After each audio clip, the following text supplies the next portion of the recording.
Bonjour à tous, bienvenue sur Ngazi TV, la chaîne du futur, la chaîne où il faut être. Vous êtes au bon endroit, the place to be. Vous n'êtes pas trompé d'endroit. Allez, abonnez-vous, merci.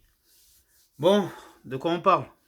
On va parler de Limoges, parce qu'apparemment il y a eu des émeutes à Limoges, hein, donc là on est début juillet 2022, début août pardon 2022.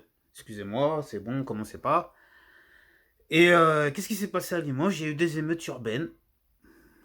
Je savais pas que ça bougeait autant à Limoges, apparemment. Des émeutes urbaines, donc affrontement avec la police, renfort de CRS, jet de projectiles, de machin, les cocktails Molotov, le truc habituel, hein.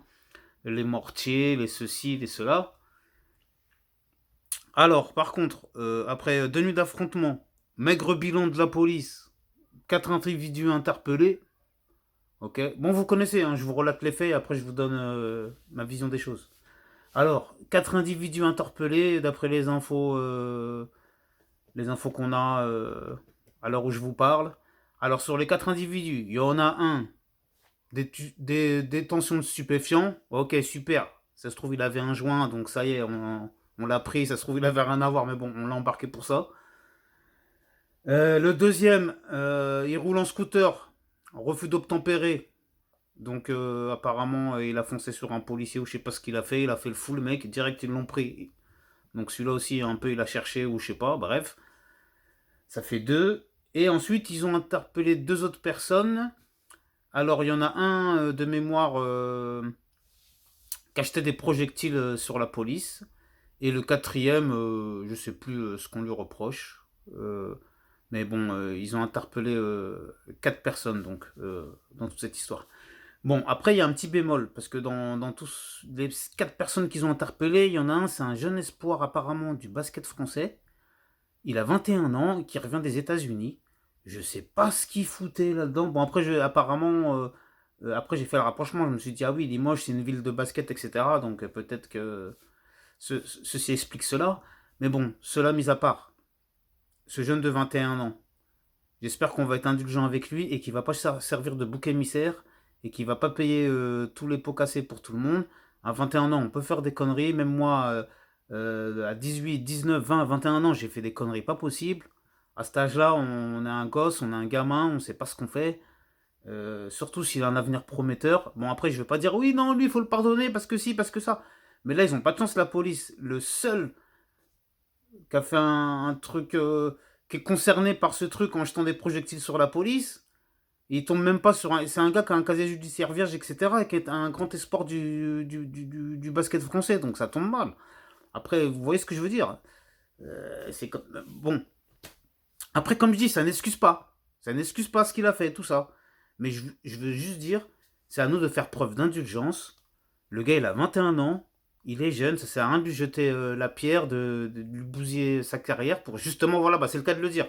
Pour avoir jeté une pierre sur la police, et ben qu'on lui jette la pierre et que ça, et qu'il en résulte voilà, une fin de carrière avant même qu'elle n'ait pu exister. Donc là, franchement, ça serait malheureux que ça se passe comme ça, hein. Moi, c'est pas pour le défendre absolument, mais ça me fait mal au cœur. Parce que là, même là, les parents de ce jeune homme-là, ils doivent péter un câble. Ils doivent dire, mec, si t'as fait mon fils, machin, tu te rends pas compte, tous les efforts que t'as fait, ton avenir, ton ci, ton ça. Bah oui, c'est malheureux et personne n'est à l'abri de ça. Donc c'est pour ça que j'espère vraiment que il va pas prendre cher là, ce jeune homme. Parce que là, bien que je connaisse pas les tenants et les aboutissants, franchement, c'est cher payé pour lui si on met si on met fin à sa carrière juste pour cette erreur de jeunesse, on va dire entre guillemets.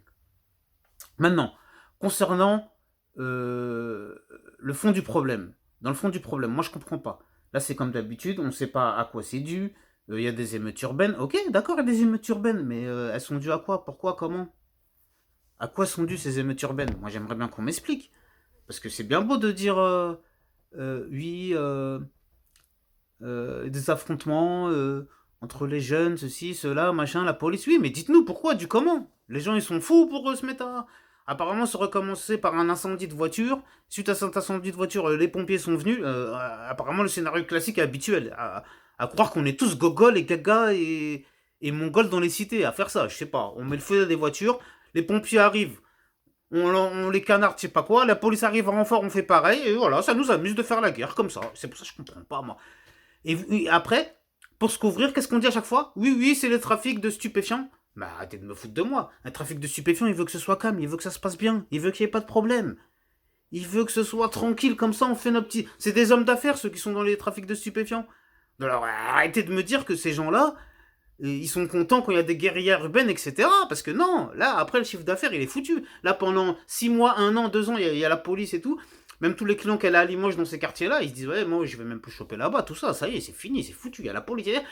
Et arrêtez de me dire que c'est des trafiquants qui font des choses comme ça, parce que les trafiquants, ce sont des hommes d'affaires. Et je sais très bien, bon, je suis bien placé pour le savoir, sans rentrer dans les détails. Donc, ces gens-là, moi, comme je vous dis, ils n'ont absolument rien à gagner à créer des émeutes urbaines. Absolument pas. Donc arrêtez de nous dire à chaque fois c'est les stupéfiants, c'est machin, machin, c'est trafic. Pourquoi? Alors expliquez-nous le pourquoi du comment alors. Par A plus B. Parce que là, les médias là, vous êtes bien marrants. Moi je suis pas un vrai média, mais au moins j'essaie pas de véhiculer des choses fausses en disant vous faites que répéter, répéter, répéter ce qu'on vous a dit de répéter, mais moi je tombe pas dans ce truc là. Ok, je dis ce qui se dit dans les médias, mais après je donne mon analyse comme je suis en train de la faire là. Et moi je dis, arrêtez de nous dire que c'est à cause des stupéfiants qu'il y a eu ça à Limoges, ou dès qu'il y a un truc, c'est à cause des stupéfiants. Ou dites-nous clairement, il s'est passé ici, on a appelé tel dealer qui a menacé telle personne, ou qui a fait ça, on a arrêté tant de marchandises de cocaïne ou de shit qui a fait que telle personne. Oui, oui, donnez-nous des vrais détails, mais dites pas comme ça. Bon, une meute urbaine. Bon, bah voilà, c'est le trafic de stupéfiants. Bah oui, tout de suite. Ah, l'abandon. Hein. Tout ce qui se passe, trafic de stupéfiants. Mais arrêtez, faut arrêter. Faut arrêter, faut arrêter. Moi, c'est pas pour défendre ceux qui font du trafic de stupéfiants. C'est juste pour dire c'est incohérent. Alors qu'ils arrêtent de prendre les gens pour des idiots. Bon, maintenant, vous me connaissez, je vais arrêter là, sinon ça va être trop long. Encore une fois, j'étais super content de vous avoir parmi nous. N'oubliez pas, cette chaîne, c'est aussi la vôtre. Restez tous authentiques. Prenez soin de vous et de vos proches. Grâce à Dieu, Inch'Allah. Hein. Amen, amin. Pas de jaloux. À bientôt. N'oubliez pas de vous abonner. Merci. Allez, restez authentiques.